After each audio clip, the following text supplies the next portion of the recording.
국방부가 7조 8천억 원 규모의 4차 추경안을 확정했습니다. 소상공인과 자영업자인 최대 200만 원이 현금 지급됩니다. 국가 채무율은 역대 최고로 치솟게 됩니다. 국방부가 오늘 입원을 할 경우에만 심의를 받도록 한다며 전화로 휴가 연장한 것이 문제없다고 발표했습니다. 신촌 세브란스 병원에서 17명이 코로나에 걸려 일부 병동이 코호트 격리됐습니다. 간호사와 영양팀 직원 등이 확진돼 감염자가 더 늘어날 우려가 큽니다. 서울시 한강 부분 통제와 배달 음식 자제 요청에도 일탈은 계속되고 있습니다. 전면 폐쇄해야 한다는 주장이 나옵니다. 출소 3개월을 앞둔 아동 성폭행범 조두순이 수감 전 살던 안산으로 돌아가겠다고 했습니다. 조두순은 출소하면 1:1 전자감독 대상이 돼 불시에 생활점검을 받게 됩니다. 법무부가 윤석열 검찰총장을 직접 비판했던 이문정 검사를 대검 감찰연구관으로 발령냈습니다. 불과 2주 전 정기 인사 때는 발령내지 않고 추미애 장관 아들 의혹이 거센 시점에 임검사 1명만 인사를 낸 배경이 주목됩니다. 미국 서부 일대의 역대급 산불이 번져 캘리포니아에선 서울 14배 면적이 잿더미로 변했습니다. 샌프란시스코 금문교는 연기에 휘감겼습니다.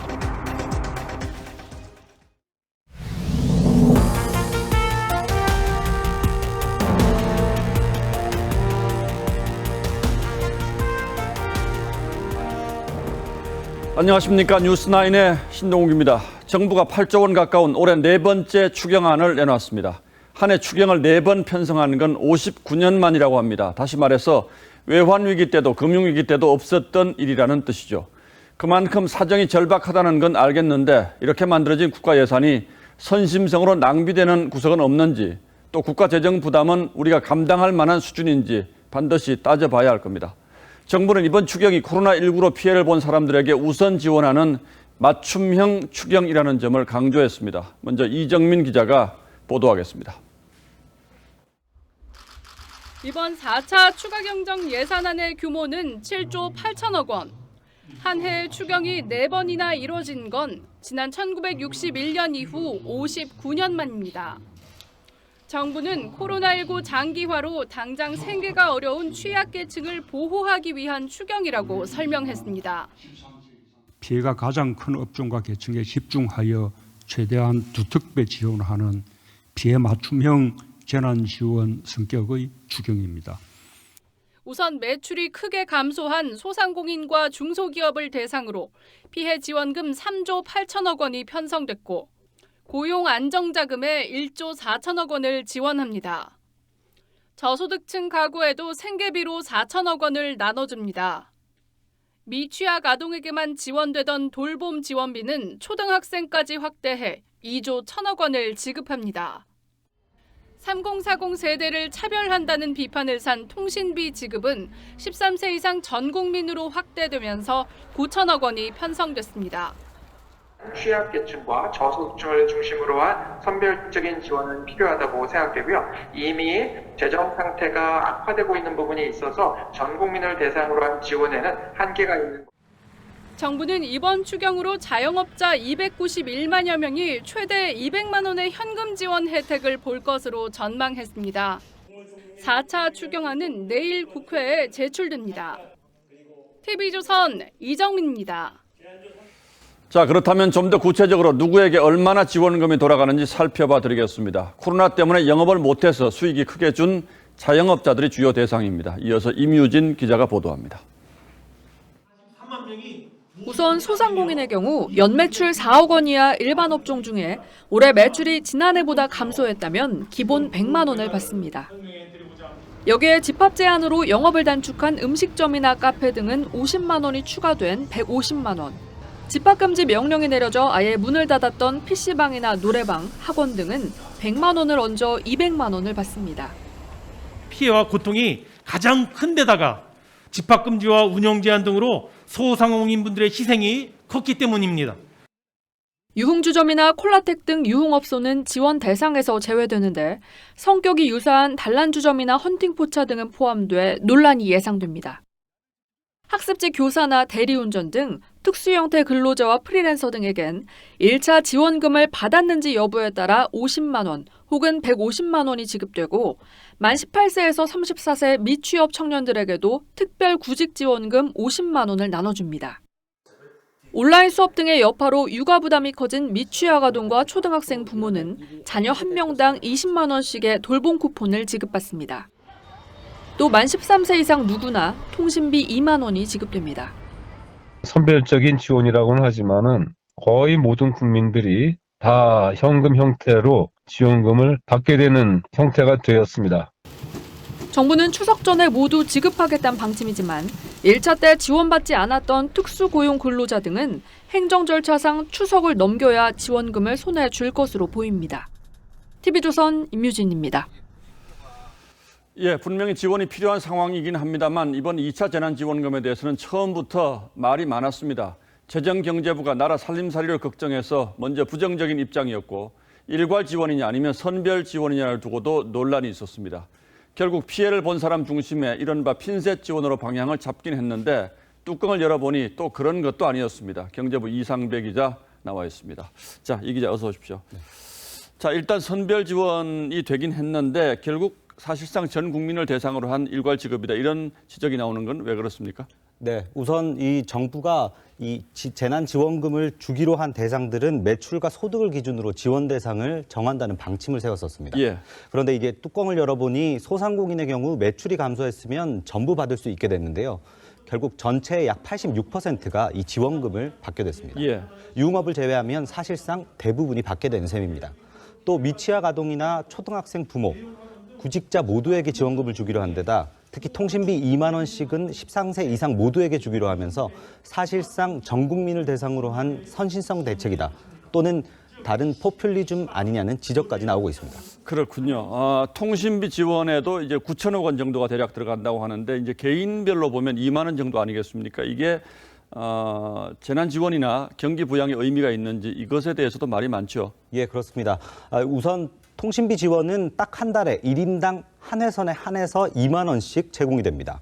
당초 17세에서 34세, 50세 이상에게만 선별 지원하려다 여기에 빠진 30, 40대들이 대거 불만을 제기하면서 막판에 전체 지급 쪽으로 노선을 변경했습니다. 오늘 브리핑에서 홍남기 경제부총리조차도 가계 부담을 덜어주는 효과는 있겠지만 경제 승수 효과, 즉 경제적 파급 효과가 2만 원을 넘길지는 나중에 분석을 해봐야 한다고 했습니다. 결국 효과를 장담할 수 없다는 해석인 셈입니다. 예, 앞서 소상공인의 86%가 이제 지원을 받게 됐다 이렇게 했는데 그럼 14%는 소외감이 크겠어요? 그렇습니다. 이 정부 방침에 따라 휴업하거나 영업 시간을 축소한 것들 중심으로 연매출이 4억 원 이하면서 코로나19 재확산으로 매출이 줄어든 곳에 우선 지원한다는 방침입니다. 하지만 여기엔 옷가게나 잡화점, 화장품 판매점 등의 업종들은 또 빠져 있습니다. 예. 이 유흥 주점이나 콜라텍 같은 유흥 관련 업종도 처음부터 배제가 돼서 코로나 피해는 똑같은데 왜 우리는 지원을 받지 못하느냐 이런 불만이 현장에서 격하게 나오고 있는 상황입니다. 예, 그리고 올해 창업을 했거나 작년 매출이 4억 원이 넘는 곳 이런 곳들도 지원이 안 된다면서요? 네, 이것도 지금 논란이 되고 있는 부분인데요. 정부는 연 매출이 4억 원 이하인 곳을 영세 업체로 판단했습니다. 현재로서는 올해 매출이 크게 줄었는데도 지난해 매출이 4억 원을 넘었으면 지원 대상에서 제외되는 겁니다. 예. 올해 창업한 분들도 지원 대상에서 제외되는데요. 매출 감소 여부를 확인할 수 있는 작년 자료가 없기 때문입니다. 창업하자마자 코로나 직격탄을 맞은 분들은 지원을 받을 수 없다는 얘기인데요. 정부는 이런 업체들에 대해서 매출 감소를 증명할 자료를 내면 지원 여부를 다시 판정하겠다는 입장인데 이게 현실적으로 쉽지만은 않아 보입니다. 예, 사실상 올해 창업한 분들이 가장 어려울 수도 있는데 이것도 좀 논란이 있겠군요. 자, 재정 얘기 좀 해보죠. 이번 4차 추경까지 이제 67조 원에 달하는 추경이 편성이 됐는데 이 정도 우리 감당할 수 있겠습니까? 재정 상황 괜찮습니까? 네, 이미 이 3차 추경으로 이 재정 여력은 바닥이 난 상태입니다. 그래서 이번 4차 추경은 대부분 적자 국채로 충당합니다. 빚이라는 뜻이죠? 네, 그렇습니다. 예. 그러다 보니 이 관리재정 수지 적자가 118조 6천억 원까지 올라갔습니다. GDP 대비 국가 채무도 846조 9천억 원으로 크게 늘었습니다. 공교롭게도 이 두 지표는 모두 사상 최대입니다. 전문가들은 재정 적자 증가 속도가 너무 가파르고 나중에 우리 경제의 발목을 잡을 큰 충격으로 되돌아올 수 있다고 우려하고 있습니다. 예, 뭐 당장 급한 불이 크긴 합니다만 자, 이게 더 문제라는 분들이 많죠. 예, 이상배 기자 잘 들었습니다.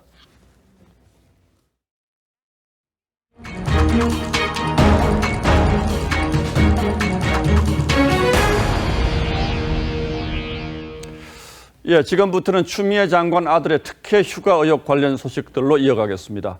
어제 국방부 문건을 보도해 드린 대로 추 장관 부부가 국방부에 민원을 넣은 뒤에 아들 서 씨가 부대에 복귀하지 않고 진료 기록도 없이 병가를 연장받았습니다.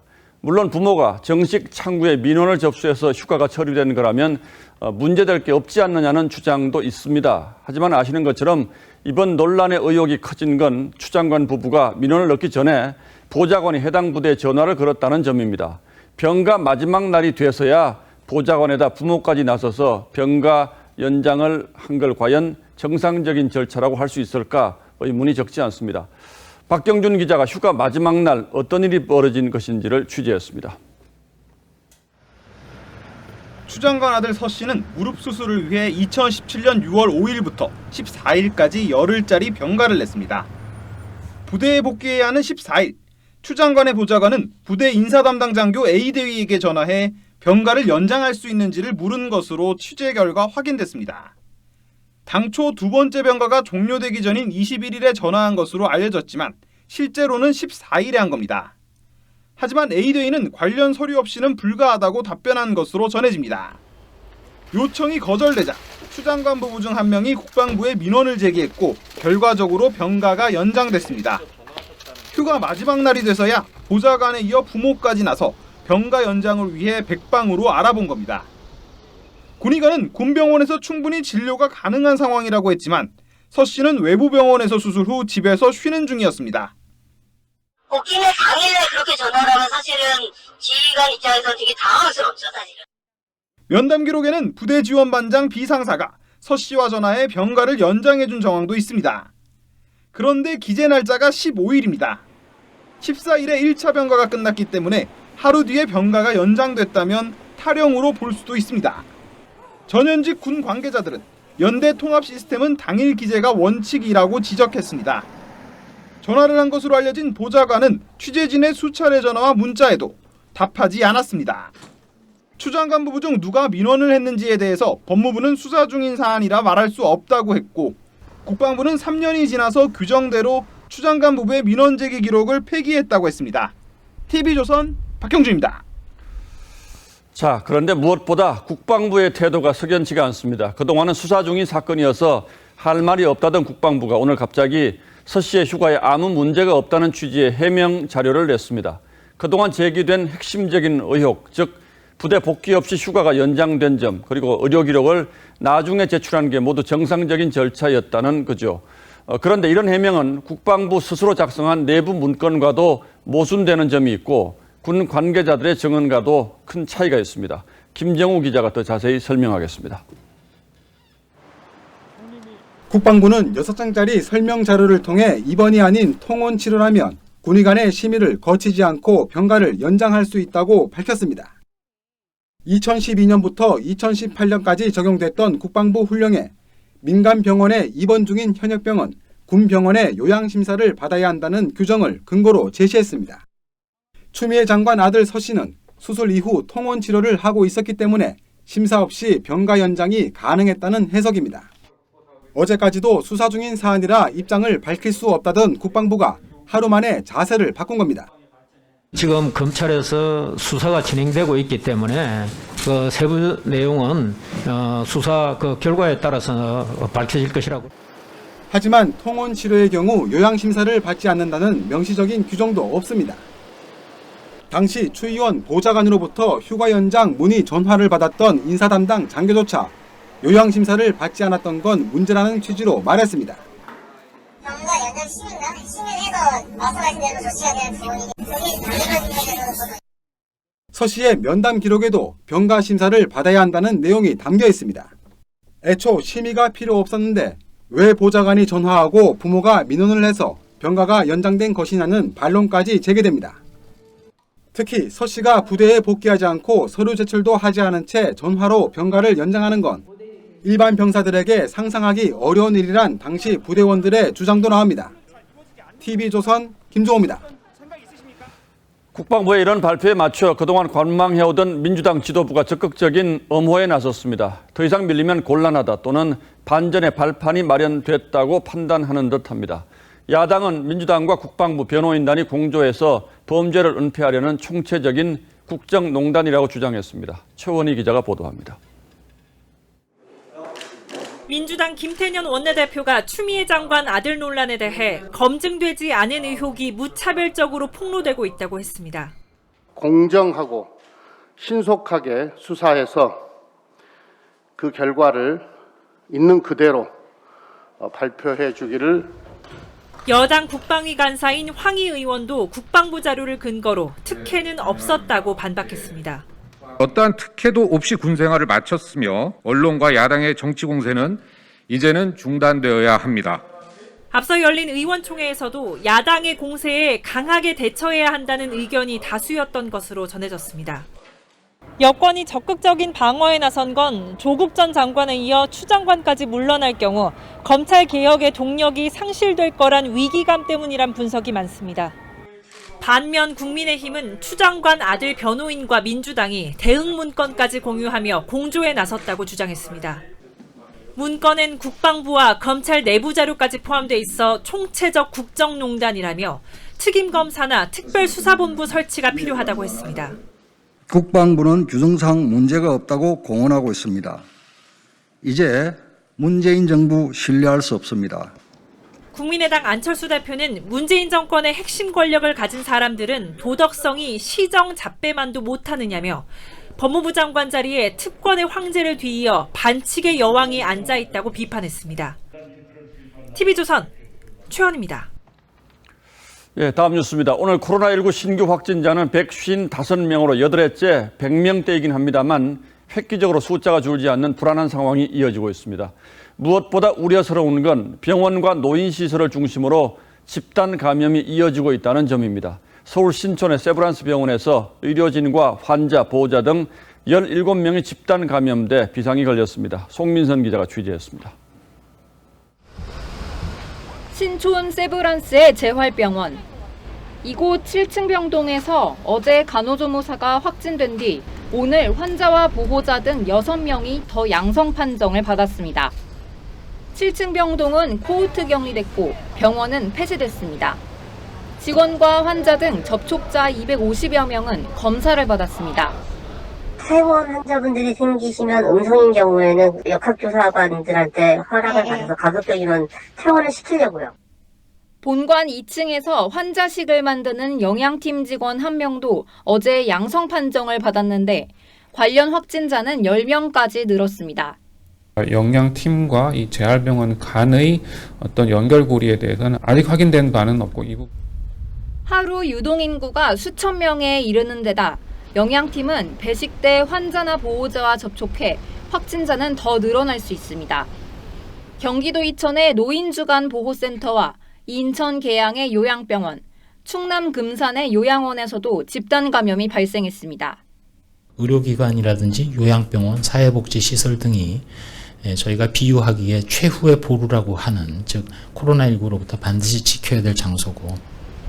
방역당국은 대형 병원의 방역 대책을 더 강화하겠다고 밝혔습니다. TV조선 송민선입니다.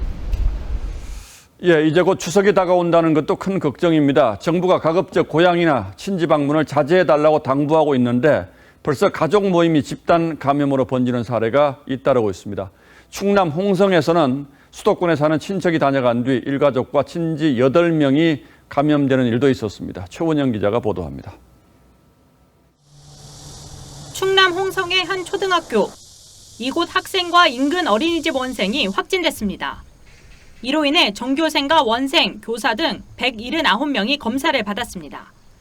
홍성에서는 이 두 어린이를 포함해 일가족과 친척 등 8명이 감염됐는데 방역당국은 이달 초 경기도 안양에서 내려온 친척으로부터 전파된 것으로 보고 있습니다. 추석 명절에도 고향과 친지 방문을 가급적 자제하여 주실 것을 간곡히 당부드립니다. 홍성에 갔던 안양 확진자는 집단 감염이 발생한 인터넷 산악 모임 회원으로 관련 확진자는 29명으로 늘었습니다.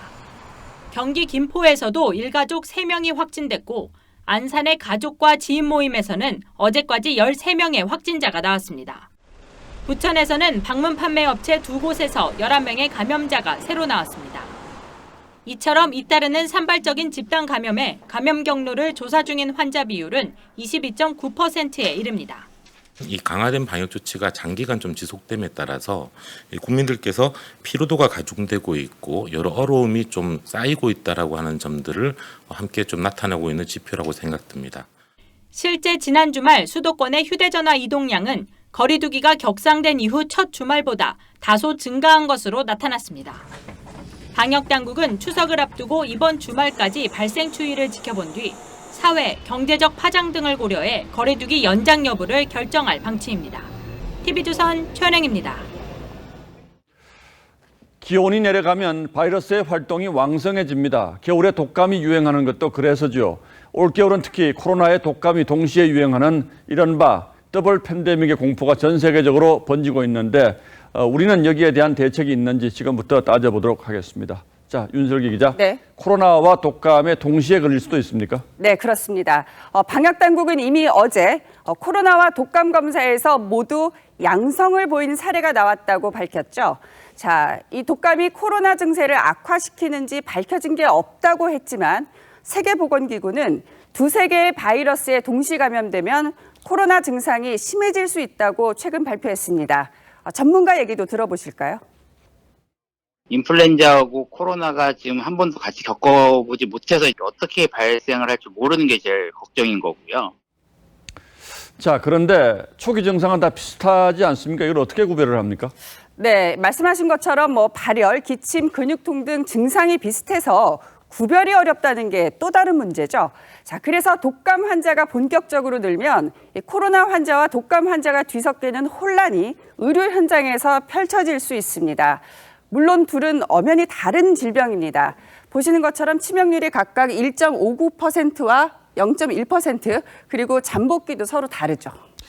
그렇다면 코로나에 걸렸는데 독감이라고 생각해서 방치하는 경우도 있을 수 있고 그 반대로 독감이나 감기에 걸렸는 감기 환자 때문에 코로나 검사 수가 더 붐빌 수도 있겠군요. 네, 맞습니다. 그래도 일단 이상 증세가 나타나면 선별 진료소를 찾아 코로나 검사를 받으라고 전문가들은 권고합니다. 자, 방역당국은 이 독감과 코로나 동시 검사가 가능한 진단 키트를 도입한다고 했지만 언제가 될지 모르죠. 자, 그러니까 현재로선 독감 예방 접종을 해서 한 가지 위험이라도 줄이는 게 가장 현명한 방법입니다. 예, 일단 그렇게 해야 할 것 같은데 그런데 독감 백신은 충분히 확보가 되어 있습니까? 그렇진 않습니다. 자, 일단 노약자, 임산부 등 1,900만 명은 무료로 독감 예방 백신을 맞을 수 있습니다. 야당은 이를 전 국민으로 확대하자고 주장하죠. 하지만 문제는 확보한 백신이 부족하다는 데 있습니다. 올해 독감 백신 생산량은 2,950만 병으로 전 국민 10명 중 6명만 맞을 수 있는 양이죠. 또 2,950만 병 전부를 무료로 접종하면 예산도 2,700억 원으로 늘어납니다. 무료든 유료든 전 국민이 독감 주사를 맞을 수 있으면 좋겠지만 현재로서는 불가능한 상황입니다. 예, 자칫하면 마스크처럼 대혼란이 일어날 수도 있겠는데 그렇다면 질서 있는 접종 방법 뭐가 있을지 지금부터 고민이 필요하겠네요. 네. 예, 윤슬기 기자 잘 들었습니다.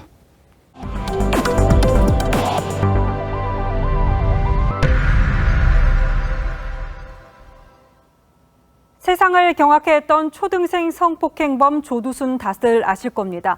12년형을 선고받고 이제 출소가 석 달 앞으로 다가왔는데 이 조두순이 출소하면은 자신이 살던 곳으로 돌아가겠다고 했습니다. 피해자 가족은 조두순과 같은 동네에 사는 게 말이 되냐며 더 이상 기댈 곳이 없어서 이민이라도 가고 싶다고 호소했습니다. 변지영 기자입니다. 2008년 12월 등굣길 초등학생을 납치해 성폭행한 혐의로 징역 12년형을 선고받은 조두순. 오는 12월이면 만기 출소합니다. 조두순은 지난 7월 교도소 심리상담에서 출소한 뒤엔 무리를 일으키지 않고 살겠다며 피해자에게 사죄한다는 취지로 말했다고 법무부는 전했습니다. 그러면서 자신이 살았던 안산으로 돌아가겠다고 말한 것으로 알려졌습니다. 조두순의 출소 소식에 피해자 아버지는 TV조선과의 통화에서 더 이상 기댈 곳이 없다면서 불안하다고 말했습니다. 특히 조두순이 안산으로 돌아가겠다고 말한 것에 대해 피해자와 가해자가 같은 동네에 사는 게 말이 되냐며 여건이 된다면 이민이라도 가고 싶다고 했습니다. 법무부는 보호 관찰관 1명을 지정하고 조두순을 집중 감시할 인원도 별도 지정하겠다고 했습니다. TV조선 변재영입니다. 배달 중이던 50대 가장이 많지 않은 30대 여성이 몰던 음주운전 차량에 숨지는 사고가 있었죠. 고인의 딸이 마지막 배달이라며 나갔던 아버지가 돌아오지 않는다면서 가족을 파탄낸 음주운전자에 대한 엄벌을 촉구했습니다. 강석 기자입니다. 인천 영종도의 4차선 도로 한가운데 오토바이가 넘어져 있습니다. 오토바이 아니야? 네. 흔한 것 같은데? 어제 새벽 1시쯤 30대 여성 A씨가 몰던 외제 승용차가 중앙선을 넘어 마주오던 오토바이를 들이받았습니다. A씨는 혈중 알코올 농도 0.1%가 넘는 만취 상태였습니다. 중앙선을 넘어서 반대편 그 차량을 오토바이하고 충돌한 거예요. 시속은 0.08인데 0.08 이상입니다. 이 사고로 오토바이 운전자 50대 남성 B씨가 숨졌습니다. 치킨집을 운영하며 직접 배달까지 나선 B씨는 가족들에게 마지막 배달을 한다며 나갔다가 변을 당했습니다. B씨 딸은 청와대 국민청원 게시판에 숨진 아버지의 이런 안타까운 사연을 올리고 음주운전으로 가족 파탄을 낸 가해 운전자의 엄벌을 촉구했습니다. 그리고 가해 운전자가 사고를 낸 뒤 적절한 구호 조치를 하지 않았다고 주장했습니다. 경찰은 윤창호법을 적용해 A씨에 대해 구속영장을 신청하고 함께 타고 있던 동승자에 대해서도 음주운전 방조 혐의로 조사할 계획입니다. TV조선 강석입니다. 앞서 뉴스 서두에 2차 지원금 소식 전해드렸는데요. 코로나 확산으로 집합 금지 명령이 내려진 시설 대다수가 많게는 200만 원까지 지원을 받지만 유흥주점, 무도장은 정부 지원금을 받지 못합니다. 이에 주점도 포함시켜야 한다는 목소리가 커지고 있는데 돌이킬 수 없는 일이 이어졌습니다. 주점 업주가 또 극단적 선택을 했습니다. 이승훈 기자입니다. 춘천의 한 노래주점입니다. 출입문은 굳게 닫혔습니다. 이 주점은 지난달 23일 사회적 거리두기 2단계 조치가 내려지면서 영업을 중단했습니다. 올 들어 두 번째 영업 중단으로 고민하던 업주 36살 A씨는 지난달 29일 극단적 선택을 했습니다. 코로나 때문에 문 계속 못 열고 있었고 그 때문에 우울증 좀 오고 그랬어요. 그러다가 경기 안양에서도 지난달 30일 노랫바를 운영하는 60대 자매가 극단적 선택을 했습니다. 가게에서는 코로나로 생계가 막막하다는 내용이 적힌 유서가 발견됐습니다. 2달씩, 석 달씩 밀려있고 진짜 그건 안 된 거지. 돈이 없는 상태라 빈소도 그 골방에 있는 제일 그 조그만한 거.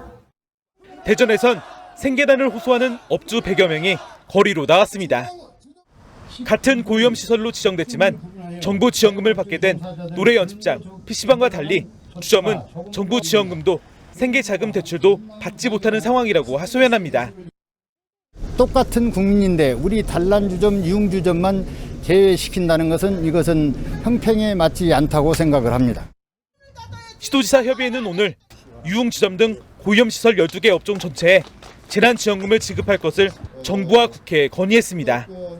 TV조선 이승훈입니다. 2.5단계 격상 이후 한강에서 술판이 벌어지면서 서울시가 한강 부분 통제와 배달 음식 통제에 들어갔죠. 이제 좀 나아졌을까 저희 취재진이 돌아봤는데 여전히 북적이는 모습입니다. 결국 전면 폐쇄가 답일까요? 서영애 기자가 현장 모습 담아왔습니다.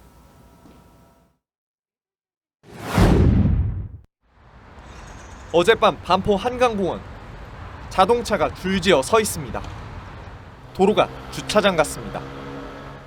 밤 9시 이후 모든 한강공원 주차장을 통제하자 도로에 불법 주차를 한 겁니다. 일부 시민들은 자전거를 타고 한강을 찾기도 합니다. 양손 가득 음식을 싸가지고 와서 술을 마시는 모습도 포착됐습니다. 가까운 곳으로 음식을 배달시킨 다음 공원 안으로 직접 들고 오기도 합니다. 한강공원에서 주문하는 것을 자제해달라고 하자 꼼수를 쓴 겁니다. 포장 배달은 해가지고 계속 기다려서 그냥 받아오고. 통제요원들이 시민들에게 주의를 주지만 돌아오는 건 신경질적인 반응입니다.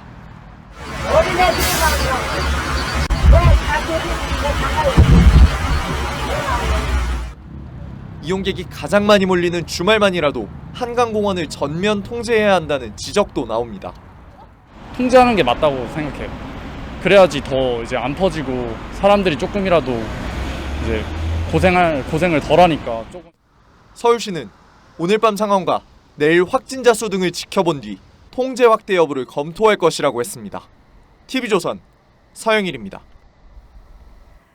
전남 진도와 해남 사이에는 전국에서 김, 양식, 어장으로는 가장 큰 마로 해역이 있습니다. 전국 최대 규모인 만큼 지역 어민의 생계와도 관련이 깊어서 진도와 해남 간의 마찰이 30여 년 이어지고 있는데요. 잠잠하던 분쟁이 다시 격화하더니 오늘은 급기야 두 지역 어민이 300척이 넘는 어선을 끌고 나와서 물대포를 쏘면서 몸싸움을 벌였습니다. 어쩌다 여기까지 온 건지 오선열 기자가 전하겠습니다. 전라남도 진도와 해남 사이에 위치한 마로 해역입니다. 두 지역 어선 350여 척이 해상에서 마구 뒤엉켰습니다. 어선끼리 바짝 붙어 물대포를 쏘고 몸싸움도 벌어집니다.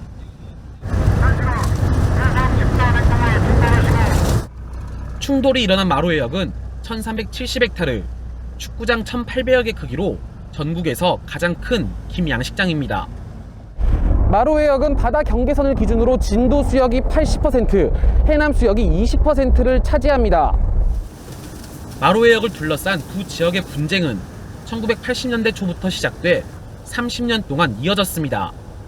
지난 2011년 법원이 낸 조정안에 양측이 합의하면서 10년간 봉합됐던 갈등은 지난 6월 합의 기간이 끝나면서 다시 터졌습니다. 진도 해역에다가 그 대처장 면을 냈습니다. 진도 어민들이 그 마로역을 양보해준 대가라고 생각합니다. 이제는 더 이상 양보할 수 없고. 이에 대해 해남 어민들은 생존권을 보장하라며 맞서고 있습니다. 우리가 여기서 처음부터 우리가 개발하는 사람들이에요. 농사도 이 아이면 굶어 죽어요. 다 나가야 돼요. 법대로 하자는 진도군과 생존권을 내세우는 해남군이 팽팽히 맞서면서 양측의 갈등은 새 국면을 맞게 됐습니다. TV조선 오선일입니다.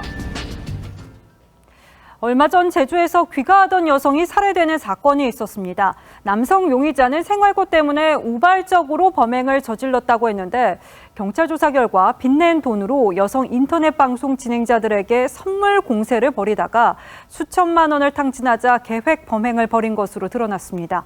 장용욱 기자입니다. 검은 모자를 쓰고 고개를 숙인 남성이 경찰서를 나와 검찰청으로 호송됩니다. 경찰버스로 호송되는 남성을 향해 신발까지 날아듭니다. 귀가하던 30대 여성을 살해하고 금품을 빼앗은 혐의로 지난달 31일 붙잡힌 28살 A씨는 당초 생활고로 인해 우발적 범행을 저질렀다고 주장했습니다.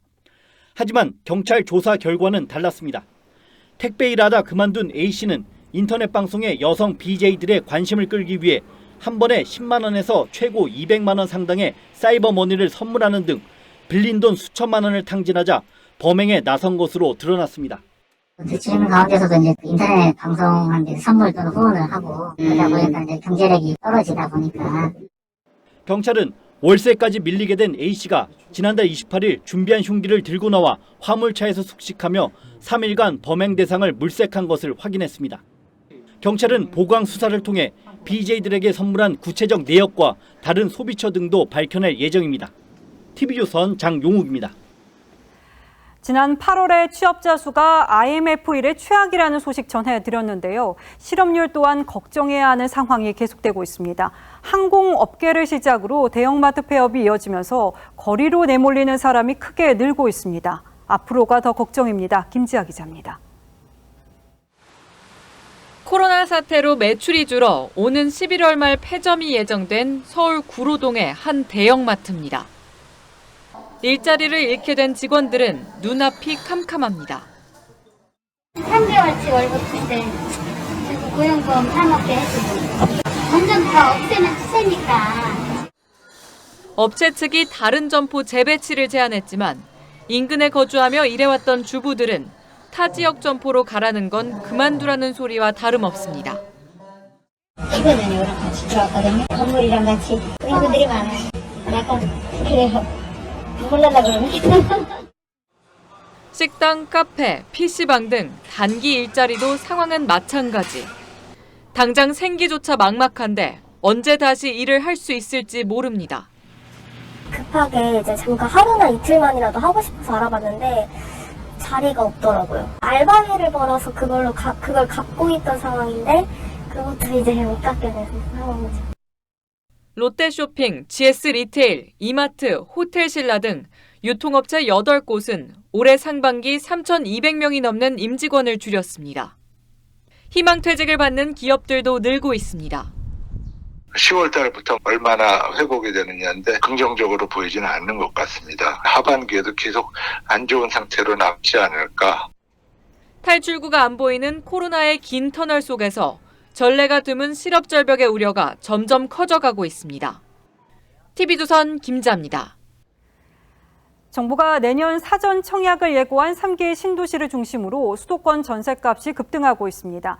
기존의 임대차법 파장에 해당 지역에 거주해서 우선 분양을 받으려는 수요가 몰린 탓인데 특히 하남과 남양주 등에서 이 현상이 두드러지고 있습니다. 김주영 기자가 현장 분위기 취재했습니다. 경기 하남시 미사지구의 아파트입니다. 내년 7월 사전 청약이 예정된 하남 교산지구 근처에 위치해 있습니다.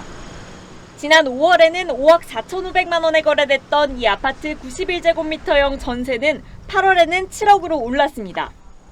2달 만에 28% 정도 오른 겁니다. 지금은 8억 5천에 좀 등록은 없어요. 그럼 이사 전체에 한 건 10개 정도 나왔을라나? 임대차법으로 전세갱신 계약이 늘며 신규 매물이 잠긴 데다 내년 사전 청약에서 해당 시군에서 1년 이상 거주한 무주택자에게는 30% 물량이 우선 공급되기 때문입니다. 덕분에 하남시의 평당 전셋값은 1년간 30.9%가 올라 서울 외곽 지역보다 비싸졌습니다. 3기 신도시로 예정된 남양주 왕숙지구 근처의 다산지구 한 아파트도 이달 들어 전세 매물이 사라졌습니다. 내년 사전 청약이 확정된 고양 부천시 역시 전셋값은 모두 오름세입니다. 특히 이제 입지 조건이 좋은 과천이나 하남 교산지구나 고양 창릉지구 같은 경우는 무주택자의 전입이 늘어나서 전월세 가격이 지속적으로 상승할 가능성이 있습니다. 전세 매물 실종 속에 맞은 가을 이사철에 사전 청약 열기까지 겹치면서 수도권 전세난은 더욱 심화될 전망입니다. TV조선 김주영입니다. 예, 다음 뉴스입니다. 법무부가 대규모 검찰 인사 이후 2주 만에 임원정 검사 단 한 사람을 위한 인사를 단행했습니다. 윤석열 검찰총장과 각을 세운 임 검사를 대검찰청 감찰 업무를 맡는 감찰정책연구관에 임명했습니다. 매우 이례적인 일인데다 윤 총장도 몰랐던 것으로 알려져 더더욱 이상한 인사입니다. 백연상 기자가 취재했습니다. 법무부는 오늘 임은정 울산지검 부장검사의 대검 감찰정책연구관 발령을 대검찰청에 통보했습니다. 임 검사 인사에 대해 대검과 사전 협의는 없었고 윤석열 총장도 몰랐던 것으로 전해졌습니다. 법무부는 임 검사가 공정하고 투명한 감찰 강화를 할 것으로 기대한다고 말했습니다. 법무부는 지난달 검찰 중간 간부 인사에서 대검 검찰연구관 32자리 중 한 자리를 비워뒀는데 이 때문에 임은정 발탁설이 돌기도 했습니다. 이를 두고 검찰 내에서는 꼼수 인사라는 지적도 나왔습니다. 임명을 요구한 부장급 검사는 대검 연구관의 업무 지정은 총장의 권한인데 검찰 연구관이라고 찍어서 인사를 낸 것은 총장 인사권 침해라고 비판했습니다. 임 검사는 채널A 사건을 두고 총장이 개입된 조직적 범죄라는 의심을 불러일으킨다는 글을 올리기도 했습니다. 임 검사는 윤석열 총장과 채널A 사건 등으로 충돌했던 한동수 대검 감찰부장의 지시를 받습니다. 대검 감찰부는 현재 한명숙 전 총리의 정치자금법 위반 사건 재판 당시 검찰의 위중교사 의혹 등을 조사 중입니다. TV조선 백연상입니다. 코로나 재확산에 대한 우려에도 불구하고 일부 단체들이 개천절 광화문 집회 강행 의사를 밝혀 논란이 일고 있습니다. 그러자 국민의힘 김종인 비대위원장이 개천절 대규모 집회를 미뤄달라고 호소했습니다. 지난 광복절 집회에 미온적으로 대처했다가 곤욕을 치러서인지 이번에는 분명히 선을 긋겠다는 뜻으로 보입니다. 김수홍 기자가 보도합니다. 김종인 위원장은 두 손 모아 부탁한다며 개천절 집회를 미뤄달라고 했습니다. 1919년 스페인 독감으로 13만 동포가 사망하고 온 나라가 패닉에 빠진 가운데도 애국심으로 3.1운동에 나간 선조들이 생각난다면서도 집회에 참석하지 말라는 메시지만큼은 분명히 했습니다. 절정에 있는 분노가 오히려 더 많은 호응과 지지를 받아 국민 속에서 익어갈 것을 확신합니다. 앞서 국민의힘은 전직 의원 등 일부 당원이 광화문 집회에 참석해 여권의 비판에 시달리면서 당 지지율에도 타격을 입었습니다. 미래통합당은 8.15 집회를 사실상 방조한 것에 대해 국민 앞에 사과해야 합니다.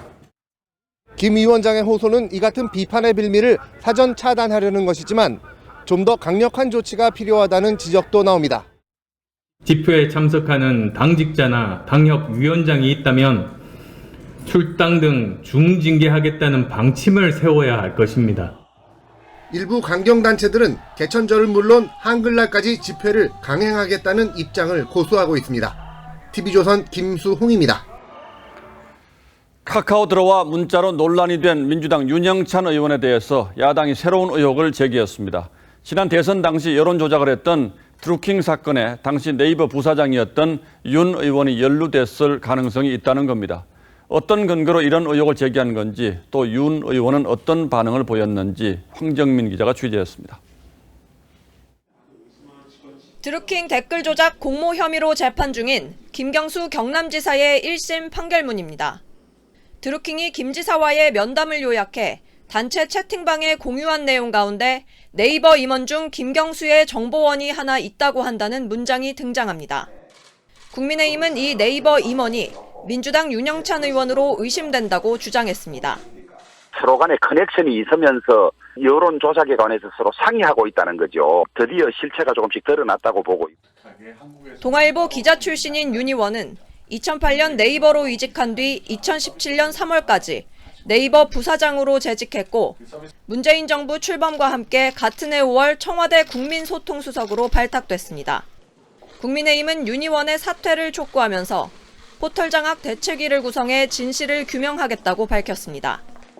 윤 의원은 허무맹랑한 소설이자 정치 공세라며 판결문에 등장하는 정보원이 누군지부터 확실히 밝히라고 반박했습니다. 어제 이낙연 대표와 윤 의원의 사과에도 불구하고 여전히 윤 의원을 옹호하는 목소리도 나왔습니다. 의문점이 생겼을 때 그러면 제가 찾아가겠습니다 했으면 오히려 더 오해를 살 수 있을 것 같거든요. 오늘로 예정됐던 과방위도 파행됐습니다. 이낙연 대표는 삐끗하면 큰 뉴스가 되는 위태로운 상황에 놓여 있다며 연이틀 신중한 언행을 당부했습니다.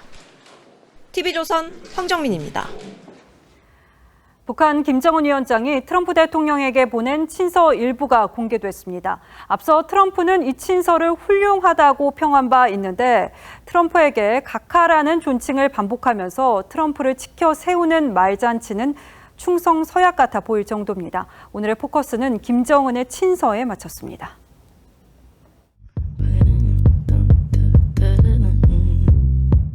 싱가포르와 하노이, 판문점까지 북한 비핵화를 놓고 김정은 위원장과 줄다리기를 했던 트럼프 대통령.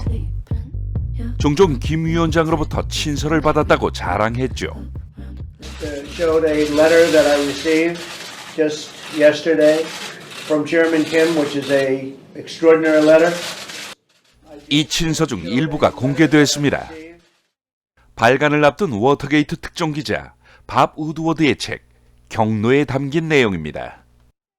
2018년 싱가포르 회담 6개월 뒤 크리스마스에 쓴 친서. 트럼프를 향해 각하라는 표현이 9번 나오죠. I just got a great letter from Kim Jong-un. 김 위원장은 아름답고 성스러운 곳에서 카카의 손을 굳게 잡았던 역사적 순간을 잊을 수 없다며 판타지 영화의 한 장면을 연상시키는 또 다른 역사적 만남을 기약합니다. 지난해 6월에 온 편지도 만만치 않습니다. I just received a beautiful letter from Kim Jong-un. 이런 편지를 보낼 수 있게 된 것조차 영광이라는 김 위원장. 깊고 특별한 우정이 마법의 힘으로 작용할 것이라며 당신을 존경하는 마음은 절대 변치 않을 것임을 강조합니다. 하지만 또 다른 친서에서는 한미 군사훈련이 중단되지 않은 데 대해 기분이 상했고 이 감정을 당신에게 숨기고 싶지 않다고도 했죠. We speak. He was upset that South Korea was doing the war games, as you call them. I don't think they were necessary either, if you want to know the truth. 밥 우드워드는 김 위원장의 노골적 불만을 실망한 친구나 애인의 어조로 묘사했습니다. 트럼프 대통령이 김 위원장의 아첨에 마음을 사로잡혔다고도 했죠. And then we fell in love. Okay? No, really. He wrote me beautiful letters. And they're great letters. We fell in love. 밥 우드워드와의 인터뷰에서 김정은에게 핵무기는 사랑하는 집과 비슷해 팔 수 없는 것이라고 했던 트럼프. 과연 북한을 비핵화하려는 의지는 진짜 있었던 건지. 뉴스나인 포커스였습니다. 미국 서부 일대에 역대급 산불이 번져서 캘리포니아에서는 서울 14배 면적이 잿더미로 변했습니다. 샌프란시스코 금문교는 연기에 휘감겼는데 현지 언론이 핵겨울 같은 종말이 온 것 같다고 표현할 정도입니다. 이유진 기자입니다. 한낮인데 한밤처럼 컴컴합니다. 온 세상이 벌겋습니다. 붉은색 금문교는 검게 변했습니다. 도심 하늘에 밀려든 산불 연기와 재가 해안의 수증기와 합쳐져 생긴 현상입니다. 산불은 캘리포니아, 오리건, 워싱턴주 서부 해안과 내륙 일부 지역 등 85곳에서 동시다발로 번지고 있습니다. Just things blowing up and the neighbors' ATVs and everybody's things were just blowing up all around us. 캘리포니아에선 서울 면적의 14배가 잿더미로 변했고 오리건에선 7,000명이 사는 마을의 주택 1000여 채가 불에 타버렸습니다. 이번 산불로 최소 7명이 숨졌습니다. This could be the greatest loss of human lives and property due to wildfire in our state's history. 강풍과 고온이 계속되고 있어서 산불이 잡힐 기미는 보이지 않습니다. Prolonged droughts have basically provided dry trees and fuel for these fires. 벌건 연무가 햇빛을 가리고 인적이 끊긴 모습을 두고 현지 언론들은 종말이나 핵겨울이 온 것 같다고 표현했습니다. TV조선 이유진입니다.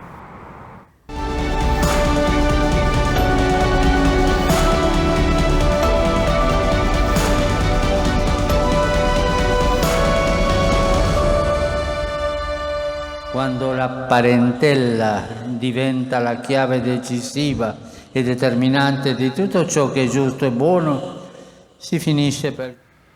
작년 가을 프란치스코 교황이 마다가스카르 100만 군중 앞에 섰습니다. 사회 구성원들의 아픔을 외면한 채 자기 가족의 부와 안위만을 챙기는 특권층을 조목조목 질타했습니다.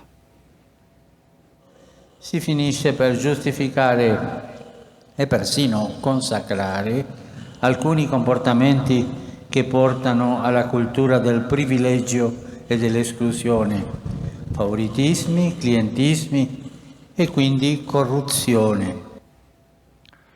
그래서 결국 그릇된 자기 합리화와 이기심에 휘말려 부도덕한 수단에 기꺼이 손을 댄다고 했죠.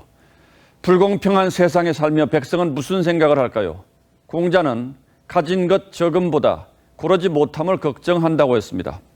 나중에 이렇게 조금 바뀌어 전해오는 명언을 인사청문회에서 당당하게 꺼낸 사람이 있습니다. 불환빈 환불균이라는 논어의 구절처럼 국민들은 배고픔보다 불공정한 것에 더 큰 분노를 느낀다고 합니다. 때리는 누구보다 말리는 누가 더 밉다는 말도 있듯 불공정에 분노하는 민심에 집권당이 기름을 붓고 있습니다. 원내대표를 지낸 한 중진 의원은 카투사가 편한 군대라 추 장관 아들 특혜 논란은 의미가 없다고 했습니다. 편한 군대라는 표현 자체도 적절치 않지만 그러니까 특혜점은 얘기할 가치도 없다는 건 또 무슨 말인가요? 어느 삼선 의원은 식당에서 김치찌개 빨리 달라는 게 청탁이냐고 뜬금없는 비유를 했습니다. 또 한 초선 의원은 국민의힘에서 군대 안 간 분들이 하는 정치 공세라고 했는데 민주당 군 미필 의원이 국민의힘 3배나 된다는 사실이 알려져 웃음을 샀습니다. 상식을 가진 사람이라면 누구나 불공정하다고 생각하는 문제를 어거지 논리로 방어하려다 보니 이런 일이 일어나는 겁니다. 이낙연 대표는 총선 전에 이렇게 약속한 바 있습니다. 제가 그 버릇 잡아놓겠습니다. 국민의 아픔, 세상의 물정 잘 모르는 것 같은 언동도 합니다. 하지만 지금 민주당이 벌이는 이 아무 말 대잔치가 국민의 아픔과 세상 민심을 얼마나 알고 하는 건지 의심스럽습니다. 조국 사태가 그랬듯이 이 문제도 불공정의 문제고 결국 인명권자인 대통령의 문제일 겁니다. 넓게 보면 집권 세력 전체의 문제라고도 할 수 있는데 대통령과 이낙연 대표가 만난 자리에서 관련 언급은 한마디도 나오지 않았다고 합니다. 야당 대표가 면전에서 사퇴를 요구하는데도 웃을 수 있는 그 여유가 비로소 이해가 됩니다. 9월 10일 앵커의 시선은 그 버릇 누가 잡나 였습니다.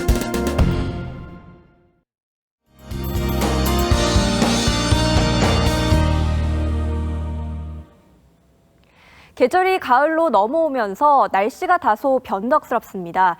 오늘은 날이 화창했는데요. 내일은 많이 흐려지겠고요. 일부 지역에서는 비도 오겠습니다. 동해안과 경남 해안 그리고 제주도에서는 5에서 20mm가 예상되고요. 전라도와 충남 서해안에서는 소나기가 지나겠습니다. 이렇게 흐린 날씨에 해가 나지 못하면서 기온은 오늘보다 약간 떨어지겠습니다. 내일 한낮 기온 서울이 27도, 청주가 26도로 예상되고요. 남부 지역은 대구가 25도, 전주 27도가 되겠습니다. 아침 저녁으로는 선선하겠습니다. 토요일에는 서울이 24도에 머무는 등 한낮에도 선선하겠고요. 이후에는 기온이 다시 오르면서 일교차가 커지겠습니다. 날씨였습니다. 9월 10일 목요일 뉴스9은 여기서 모두 마치겠습니다. 시청해주신 여러분 고맙습니다.